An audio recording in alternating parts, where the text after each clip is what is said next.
Hello and welcome along to the start of a brand new season of this FM20 story, The Head Coach for me, Daniel. The Journeyman story combined with the Director of Football challenge, and today we're going to see the very challenging side of the story. It's very difficult and I plan to be professional at the start of this, try not to give any spoilers away, but let's be honest, this season is going to be an unmitigated disaster and we'll go through all the reasons why in a moment. You can tell I'm probably not too happy with the transfer window and the fact that we're still at Kettering Town after what's happened. And coming up against Chorley today, it's going to be a tough test. And with 3 away games in the first 5, I've got a feeling we could be in a relegation scrap. So keep your eyes peeled. The first sacking may be impending this year. But firstly, a massive thank you to everyone that followed the series so far. A massive thanks for your support with Season 1. I really have been blown away by the number of you that have given it a try. So a massive thank you for that. If you're new to the channel, then please do subscribe for daily FM20 content from this series and our Dorking Wanderers story. And if you're enjoying the series,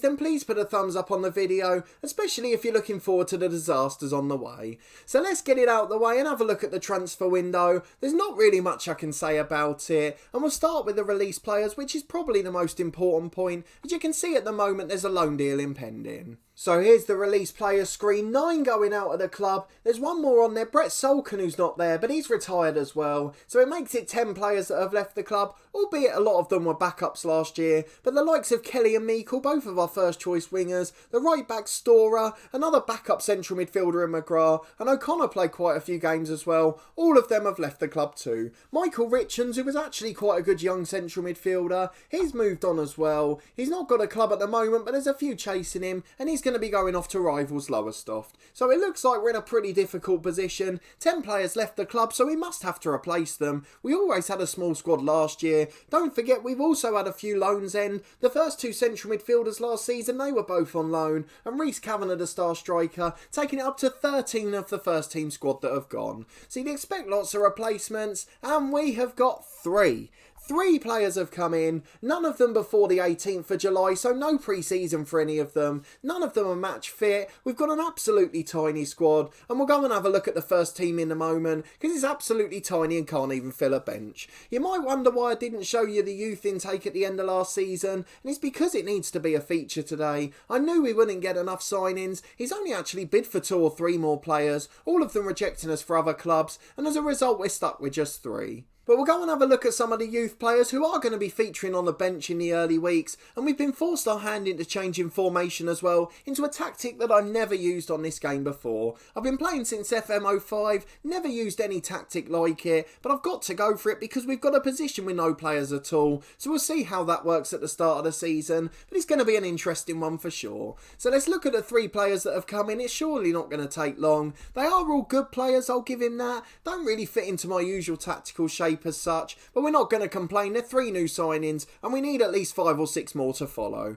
So we've got James Morris, who was the first to join. 18th of July he came, and at that point we thought we were getting no one, and we were playing pre-season with 8 or 9 players. So James Morris is a centre forward, can also play in a number 10 role too. Good player, 3.5 star ability, 5 star potential, a slight downgrade on Reece Kavanagh, but a very good permanent player for this level. Can play as an advanced forward, which we like, also a decent pressing forward too, and although he's not got the best composure in front of goal, everything else is pretty decent. So not a bad sign in that, no complaints at all. 400 quid a week's alright too. And then Ronaldo Pearson will join him up front. He came a week later, slightly less money, 275 quid a week. The 21-year-old Jamaican with 3.5 star ability, 4.5 star potential for him. A massive gap in the mental side for him. Determination and composure in particular are poor, but he's decent in the air and he's a natural target man, so I'm hoping he'll be able to do a job for us. It means we don't have to change the tactical dynamic up front, although we have got to change the way we deliver to them, so I'm hoping they'll still be able to get a fair few goals and at least hopefully try and guide us away from the sack. So 2 good signings up front, absolutely nothing behind them bar and T, and then Josh Lundstrom joins them from Crewe. I think he's the younger brother of Lundstrom at Sheffield United, the player we had on loan in our Luton B to save, his brother here on loan from Crewe. Not a good passer of the ball, which I hate in a central midfielder. Technically he's not very good at all, so we're going to play him as a ball winner this season. 3.5-star ability, again 5-star potential. Won't take long shots because he's awful at them, but hopefully he won't be that high up the pitch. Again, not too much of a wage contribution, just 350 quid a week, and it means he's still got a little bit to spend, the director of football, although he's not looked too keen to do it so far. So let's get this clear, there's absolutely no complaints about the 3 players that have joined the club. It's the fact that they're replacing 13 that's the issue. So we'll go and have a look at the first team in a moment, but let's have a look at the finances first. We're just about in the red, that's a little bit of a concern, but there's so much wage budget available. We've got 7.5 grand to spend, and we're not even spending 4 of it now, so 3.5 grand a week left, and the director of football's still not signing players. It's something I've always found frustrating in the early years of this save, and you can see the same back in the FM19 edition. We had it with Slough one year where we started the season with a tiny squad, and eventually we had a really good one, but it was a bit too late to make a difference at that point. We've got a transfer budget as well, and that's because we moved down our expectations for the year, so the cut bonuses for the players are a bit lower, but I've seen one of the features for this year is that the director of football will change those budgets more often, so I'm hoping he will move around as he reaches his wage budget, though that looks some way off at this point. So a really devastating transfer window, and it leaves us with this squad for today. You can see I've dipped into the under-18s, who we'll look at in a moment. That's because one of them's got to be on the bench, and it means we've only got 15 senior professional players. Lots of them weren't even in the first team picture last year, but this season they're going to have to be heroes because we haven't got anyone else at the club. So it does give you a bit of a glimpse at the tactic as well, as we go and have a look at these players in a bit more detail, and I'll bring up the selection info screen so you can see just how limited we are in terms of position. So we've got the 4 very good centre-halves that were here at the end of last year, all of those ones staying on for next season. A couple of different players have signed pay-as-you-play deals rather than the contracts they were on last season. Luke Graham's a good example of that, so he's not earning a weekly wage, but he's now our 4th choice centre-half, and we're having to play with 3 at the back. We've got 1 left back and 1 right back, both the same as last year, so right back was our weak link last season. We've not improved that position at all, and we've also now not got any other options, so if he has a poor game we just have to live with it.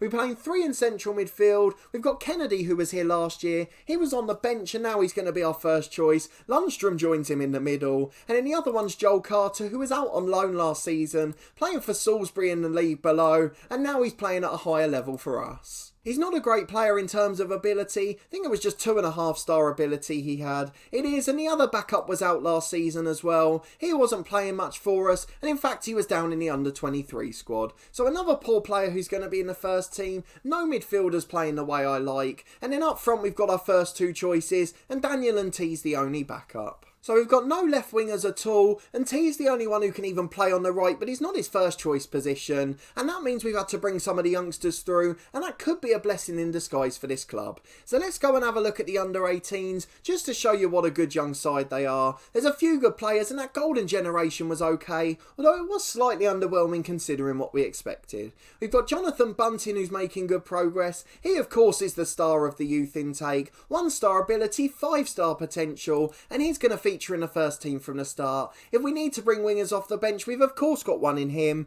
and he's got a few decent attributes at 17, so we'll give him a chance to be involved in the first team squad. I'd love it if he signed a professional deal, or a semi-pro one as it is at the club. His training performance was improved, but we've got no say in that, so we've got to wait for our director of football to act. But a load of determination, so we'll work on him in individual training, chuck him in a mentoring group too, and we've just got to hope he reaches his potential quickly, which hopefully he will if he's playing competitive games. The next one is Adam Jarron, 4.5-star potential, but this time he's not got much ability. 3 for tackling for a centre-half, not much more you can ask for there, is there? 4 for positioning, 6 for heading. I don't quite think he's going to make it. He might have sudden improvements, but at 17 I think it's too late for him, so I've no idea where his potential comes from, and I doubt he'll be involved too much for us. We've got Phil Beasley Moody, a goalkeeper, a youngster who's not too bad across the board, a bit of a European style keeper, loves punching and rushing out, but he's not got many other good attributes, so again he'll just be 3rd choice this year. And then 2 young attacking players as well, both of whom may get a chance this season. Peter Powell, a young striker who can also play on the right, 3 for finishing, 2 for heading. He's not going to be going up front for us. And then Jacob Scarisbrick, a really good player he looks, a defensive midfielder. He's got all the attributes in the right places, so if we do need to go a little bit more assured in midfield, he may be the man to do so. I'm hoping eventually we might be able to play a diamond, something I've watched my beloved beloved Luton Town play for a couple of years, so it's something I'm well versed in and I wouldn't mind playing it, but we need to get a couple more decent midfielders. But he's probably the most promising after the top choice,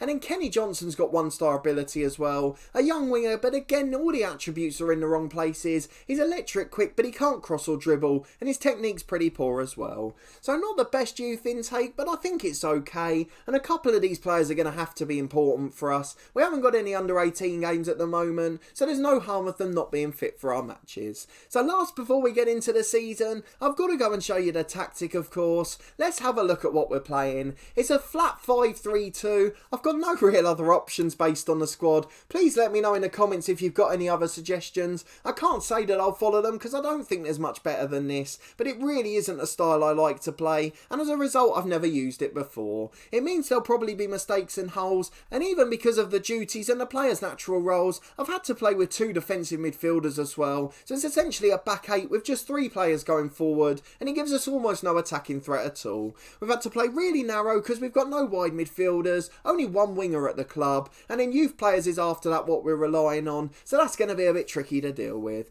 We're going to have to go more direct up to the target man, hoping he can knock it down for Morris or Carter, and in the end we've just got to try and whip in early crosses from fullback and see if we can get a lucky bobble in the box. So it's not going to be a good style of football, not going to be enjoyable to watch, and it's probably not going to be too successful either because we really haven't got a good enough side. We've got a few standout players, but beyond that it's absolutely woeful, and going forward everyone's pretty average, so I'm not quite sure where the goals and assists are coming from. We had an interview in a random country, I think it might have been Belarus, and then we also got rejected for York and Sutton. We weren't even given an interview for those. So let's have a look at the job centre. Are there any more going at the moment? Just a few, but they're all far too high reputation, 2.5 star or above. So we're not going to be able to compete, particularly when it's the likes of Roberto Mancini going for them. So let's get into the first day of the season and see if something can lighten my mood. Let me know in the comments where you think we're going to finish this year, or if you think we're going to make it to the end of the season. I'll give you a heads up, I certainly don't think we will. I've never been more disappointed by a window. I've even had to put on time wasting sometimes because I think we're going to have to hang on for draws, and we're relying on a youth player as our only attacking sub, so I really don't know how well this is going to go. But the lineup for today is Manny Idem in goal, Vidal and Scars the fullbacks, Dean and Williams joined by Philby, who was a backup last season, just showing how much weaker we're getting. Kennedy was a backup last year, Carter was out on loan, and Lundstrom, the new signing, is the midfield 3, and then the 2 new strikers Pearson and Morris, probably a slight downgrade on Nimmerly and Kavanagh. So let's go and get into the first game of the year, try and stop moaning for 10 minutes, and see if we're proven right by our performance, or will these lads do something special to galvanise the fans? I don't know what they're looking like on the dynamics, not particularly great, I shouldn't have even looked. So let's get into the first game of the season, and hope we can get a pleasant surprise. So it's a much more traditional 4-2-3-1 for Chorley. I can see some of the players they've got there. That number 10 is a player we tried to get with Dorking in that second season, and he rejected us to go to a much higher club. Went to a championship team, I think. Look at him. 14 passing, 11 technique. He's a brilliant number 10. Physically he's fantastic. Masanka up front's good as well. Again, very physical. I think they're going to be able to outdo us in that area. Just the 3 new signings coming into our 11, and lots of the backup team from last year. So we're going to encourage the lads just as the assistant recommends. All of the coaching team have got new deals. It's almost like our director of football was being a bit lazy. He gave that awful head of youth development a new deal. He got big money as well. We got an upgrade for it, as Scars makes an early tackle against Chorley. 10 seconds gone and we haven't conceded yet. Probably a blessing actually, although they've got an attacking throw on the right here, and there's that dangerous number 10 picking it up. Kennedy clears along. Can we hold on for a 0-0, or can Morris produce some magic on the break? He can't. He's been challenged by Brookwell, and Chorley will start again from the back. Well, 20 minutes gone. We've seen them off so far, but they're coming back down the left here. No shots on target, but this one's going to find Silla, is it? 5 at the back, and we still can't mark a player in the box. The other one's free and hits the bar, and then a third one gets to the rebound to tap in. 5 defenders playing in a flat back 5, and none of them managed to stop any of the 3 shots. Absolutely woeful defending, men free in the box all day long, and how we can do that with such a defensive lineup, I really don't have any idea. It's Harris on the left hand side to Richards. As you can see, we've got no attacking threat whatsoever. But what am I supposed to do? We've got no attacking players, and we haven't even got a winger we can bring on. Maybe I'll just put the kids out wide and see if they can do something special, but I fear a first sacking of this career is going to be imminent, and it's not going to be anything within our control. Unless our director of football has a magic month, if we hold on we might be able to survive then, but I'm playing a new tactic and I'm trying to learn too, and their Scars has just hoofed it aimlessly. It's Silla on the right hand side for Chorley, B Scars and delivers, Idem does well to come and claim it and hold, and with a quarter of the game gone, we've still not had a shot on goal at all. It's a long ball forward from the keeper though, this is what we were waiting for. Pearson loses out but it falls for Vidal, he goes long to Morris, great effort James Morris, a moment of magic we needed and we got it from the new centre forward. An assist from Vidal at right back, it was just a pump forward, but the centre forward delivers and maybe we have got ourselves a new Reece Kavanagh. 25 gone, it's 1-1 and my word we did not deserve that goal. Half an hour gone though, Chorley with a free kick, oh it hits the post and goes wide. A lot of woodwork hits in the last few weeks, but we're not going to complain about that too much as long as it falls the wrong side afterwards. There's the number 10 again for Chorley, it's an absolute onslaught at the moment. They're coming forward to Harris, into Masanka, holds it up back to the edge, Heath shoots, is a brilliant save Idem, and it's behind for another corner kick. His back's against the wall, we're going to have to get used to this, we're going to have so many defending highlights to do, and we're going to have to deal with it playing a back five. We're almost inviting pressure onto us, the direct counter-attack relies on the flick on, and we haven't won too many of them so far. To be fair, not many have actually been directed at the target man, though we have got a set piece here, and we've set these up in much detail because we know we need to take advantage, and Pearson does get his head to that one, but it's gone high and wide over the bar. We really need him to take chances like that, or it's going to be a very long, hard season. We've got another throw on the right though, we're starting to come into it, Pearson holds it up for Vidal, is into the box and headed away, Kennedy picks it up, what a goal that is, 25 yards out, off the bar and in. I love those ones that smash the crossbar and drop down, and without goal line technology, we need it to hit the back of the net like that. We lead 2-1, who would have thought that after 20 minutes, and suddenly we're optimistic again. What a first half display from the lads. If we win this game, I'm calling myself a tactical genius, although we'll probably then go and lose 10 in a row, but at half time we lead in warm gusty conditions, and we're going to tell the lads we're very pleased. Fingers crossed they'll respond with the same in the second half. In we go then, we've got the kick-off with Pearson, back to Carter in central midfield. You can see the midfield three have got pretty poor match ratings, just because we're completely bypassing them. That's all we're doing, Dean's hoofing it long, the three centre-halves go over the top, and the two centre-forwards play kick and run. Almost like playground stuff, we're just hoofing it long and chasing it, but those three central midfielders, two of them sit disciplined, and it means we've always got a defensive back rot. Idem's made a brilliant save from a free kick, we always trust him at the back to be fair, whether it was Slough last year or here with Kettering. He's always been a really good servant. Richards on the left hand side to Heath from the throw in, into the box to Masanka, back to the edge, they've crossed it again, Dean does well to head away, Lundstrom the new signing gives it straight away again though, and now we're trying to make a challenge. A bit of a risky one in the box as Heath hits the crossbar, Silla on the rebound, brilliant save Idem, what a bit of goalkeeping that was, Vidal hoofs it away for a throw in, and we survive with our narrow lead intact. Well, 25 to go, we're still hanging on at the moment, been a really decent display from the lads, we can't ask for much more, they've got limited ability, we've got limited tactical options, and they've really adapted well to this one. We only set it up a week or so ago because we didn't know what players we were going to have, so they haven't had much time to train on it either, and considering their cohesion they've done a brilliant job. But hang on a minute, Morris is in again, great save by the keeper for Chorley, and if he could have nicked that one on the break, we know it would have been our lucky day. But that does mean the lead's still just one goal, and we've got to be a little bit careful. The corner in's knocked down to Smith, shoots into the back of the net, Idem couldn't get there, it was right in the corner, and now Chorley have got 25 to go and win it. We've got a few poor ratings in midfield, we might have to consider changes, but I know for a fact there's nothing better on the bench, and that makes it a little bit tricky to make the subs. 20 to go, it's still 2-2, so let's go and make ourselves the first change. Lundstrom, the new signing's had a really poor game, so Sebe and G's going to come on. Never played for us before, he's been out on loan in the under-23s.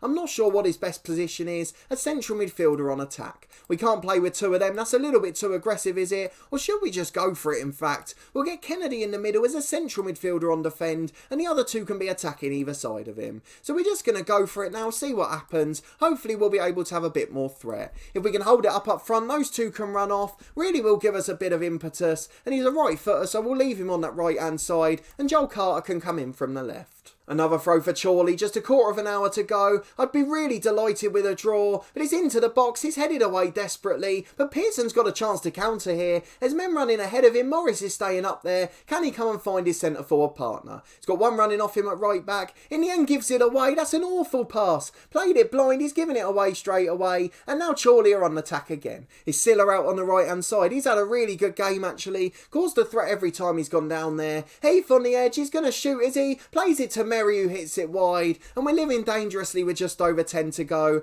and I'm going to think about a second change in a moment. 10 minutes to go, let's go and make it. Pearson's going to come off for the end of his debut, and Daniel and Teal come on up front. He's played in that role a number of times before, was a sub last season for Nimmerley, so he knows his way round the club, and he's a safe pair of hands with 10 to go. Fingers crossed we'll be able to hold on. Just 5 minutes left and we're back as Morris picks it up. Can we create a counter-attack from here? There's just no width, it's really hard. He holds it up and has nowhere to go. And especially when Vidal gives it away like that. Silla's in with a good first touch. And it's another brilliant save by Manny Idem. Although we've nearly been cost the game by a lack of quality. We can't pass the ball, although Vidal's had a good game. That one was absolutely woeful. Oh, you're joking, that hasn't gone in. What an awful moment that was. Didn't even clear it to the edge of the box. It bobbles around on the line. And again with 5 at the back, they've got a man free in the 6-yard box. How on earth does this keep happening? We're going to go attacking with 2 to go. I might just throw on the winger for a centre half, chuck him up there and see what happens. But then T's got it to Kennedy. Let's see if we can create something. Scar shoots from the edge just over,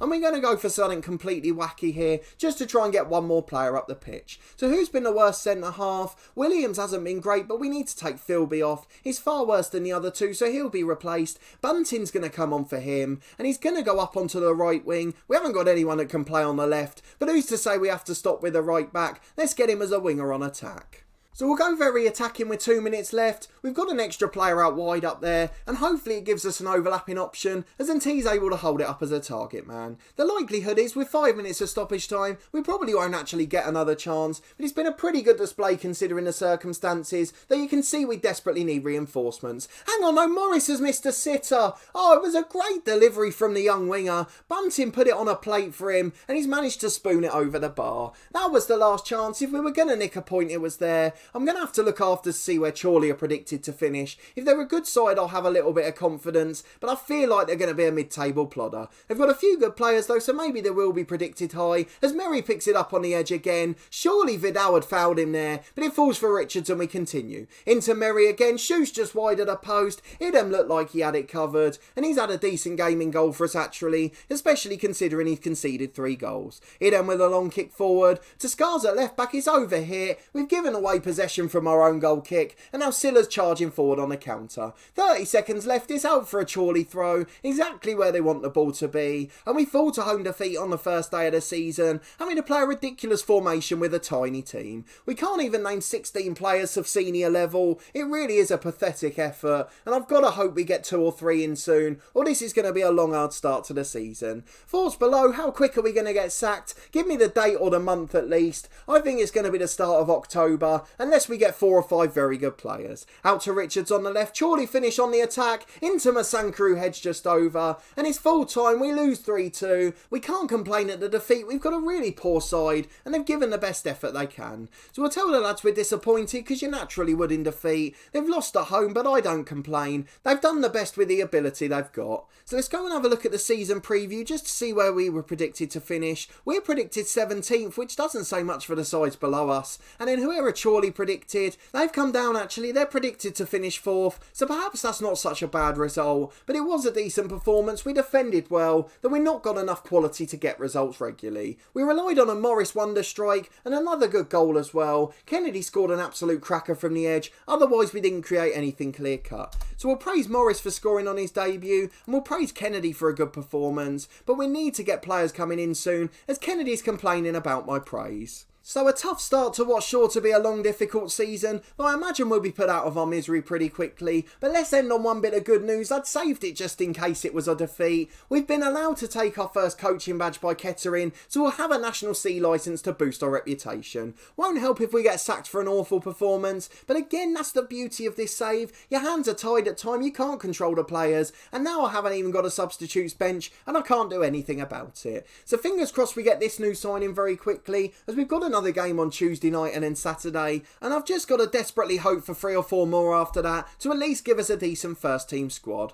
But let's have a look at the schedule to see when we'll next be back. In the meantime, a massive thank you for following along as always. If you did enjoy the episode and seeing that ridiculous transfer window, please do put a thumbs up on the video. I hope it shows you the frustrating limitations to the head coach and where it can be difficult in the early years. It's easy to do it with a top club where you're always going to get good players, but doing it at this level is so much more challenging. But if you can succeed, the rewards are so great. So I want to come back in early September to face Stockport at home, providing we're still at the club, of course. We've got a lot of away games before then, and Stockport another relegated side, a club we managed in FM18, one of the first ever challenges I did on the channel. The video quality is probably awful, but a really good side that I've got a bit of a soft spot for. So we'll be back for that one in the next one. If you did enjoy this video, please put a thumbs up on it. Let me know in the comments where you think we're going to finish, what on earth you thought of that mess of a transfer window. We've not got much to play with here, so fingers crossed we can nick some results from somewhere. Subscribe to the channel for daily FM20 content from my 2 long-term stories.